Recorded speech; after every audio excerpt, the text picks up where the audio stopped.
ตายไปสู่ปรโลกเบื้องหน้ามีนามมาก่อนชื่อว่า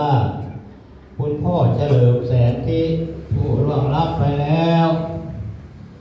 ตำรับที่สองเพื่อว่าจะเอามาสะสางวาเวตาลไปหาผู้ที่จุติตายไปสู่ปรโลกเบื้องหน้ามีนามมาก่อนชื่อว่านายเกียงไก่สองจันทึก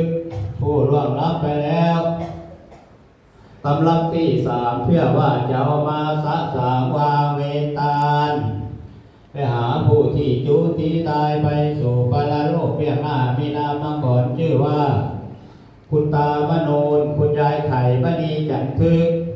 ผู้ล่วงลับไปแล้ว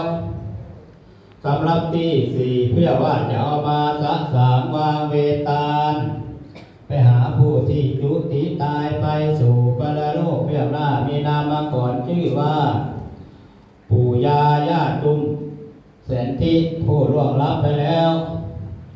ผู้นี้นะเราได้มีจิตใจเจตนาไปบ่